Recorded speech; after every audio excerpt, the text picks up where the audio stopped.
যারা নতুন বিয়ে করেছো বা রিসেন্ট যাদের বিয়ে হয়েছে তাদের জন্য কিছু কথাগুলো মন দিয়ে শুনবে আর একটা কমেন্ট করবে আমি কি ভুল বললাম নাকি ঠিক বললাম। জানো বন্ধু, আমি মনে করি আমাদের জীবনের কিছু মুহূর্ত বা সময় এমন থাকে যেগুলো পেরিয়ে গেলে আমরা ভবিষ্যতে আর কখনোই ফিরে পাবো না, চেষ্টা করলেও ফিরে পাবো না। এই যে তোমরা আজকে বিয়ে করেছো, এত সুন্দর মিষ্টি একটা মুহূর্ত, এই মুহূর্তটাকে এনজয় করো। লাইফের প্রত্যেকটি পার্টকে এনজয় করা ভীষণ দরকার। এমন অনেক কাপলসরা আছে যারা তাদের ফ্যামিলি প্রবলেমের জন্য একসাথে সেইভাবে সময় কাটাতে পারেনি বা পারে না, কোথাও ঘুরতে যেতে পারে না বা বাড়িতেও একসাথে সময় কাটাতে পারে না। একসাথে থাকলেই ফ্যামিলির অনেক প্রবলেম হয়। এত ঘোরা কিসের, এত গল্প কিসের, এত একসাথে সময় কাটানোর কি আছে, এরকম প্রবলেম হয়। সবার পরিস্থিতি তো একরকম নয়। তো জানো, এই যে সময়টা যদি পেরিয়ে যায়, তোমরা চাইলেও পরে আর এনজয় করতে পারবে এইভাবে? একটা সময় পর তোমরা মা বাবা হবে, তোমাদের সন্তানের অনেক দায়িত্ব থাকবে, সংসারের অনেক চাপ, অনেক প্রেশার। তো এই সময়গুলো তোমরা চাইলেও আর কখনো পাবে না।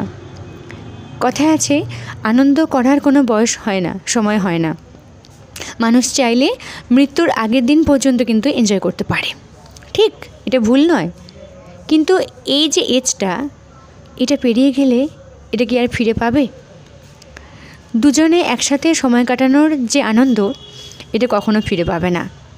আমাকে অনেকে কমেন্ট করে, দিদি ভাই আমার 10 বছর বা 15 বছর বিয়ে হয়ে গেছে, এখন আমি 3 সন্তানের মা, আমি ঘুরতে বেড়াতে পারি, অনেক আনন্দ করছি, খুব ভালো লাগছে।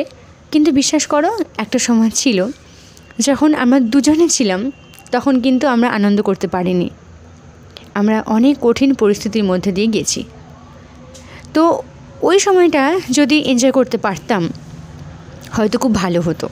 এখন তো পাচ্ছি, কিন্তু দুজনে এনজয় করাটা একটা সুন্দর মুহূর্ত বা সুন্দর একটা স্মৃতি হয়ে থাকতো যদি আমরা পারতাম। তো তোমাদেরকেও বলছি, প্রবলেম থাকবেই, ফ্যামিলি প্রবলেম থাকবে, কারণ প্রত্যেকের ফ্যামিলির মানুষজন তো একরকম হয় না, একটু ট্যানাব্যাকা হয়। তো সবাইকে এড়িয়ে হলেও একটু দুজনে এনজয় করো, শুধুমাত্র ফিজিক্যালি হওয়ার জন্য নয়। একে অপরের সাথে অনেক কথাবার্তা থাকে, একে অপরকে বলার মনের কথা। ওই সময়টা পেরিয়ে গেলে পরে আর হয়তো সেগুলো বলা হবে না। তাই জীবনে অনেক আনন্দের সময় আসবে, ঘুরে বেড়ানো হবে, সবটাই হবে, আমি বলছি না কিছু হবে না, কিন্তু এই সময়টা পেরিয়ে গেলে তোমরা আর ফিরে পাবে না। এটা একটা তোমাদের স্মৃতি, অনেক সুন্দর একটা মিষ্টি মেমোরি হয়ে থাকবে যে ওই সময়টা আমরা দুটি মানুষ এইভাবে ছিলাম, এইভাবে ঘুরেছি, বেরিয়েছি, খাওয়া দাওয়া করেছি। তো এই সময়টাই কিন্তু সবাই পায় না এনজয় করতে, শুধুমাত্র পরিস্থিতি ঠিক থাকে না বলে। কারো কাছে অর্থ খুব কম থাকে, কারো কাছে ফ্যামিলির মানুষজনগুলো ঠিক না। তো এই সমস্ত কারণের জন্যই মানুষ পারে না।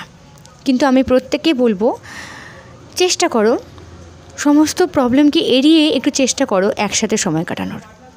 বাড়িতে থেকেও কিন্তু একসাথে সময় কাটানো সম্ভব, যদি ফ্যামিলির মানুষজন ঠিক থাকে তো। আর তারাও যদি ঠিক না হয়, তাহলে আর কিছু বলার নেই।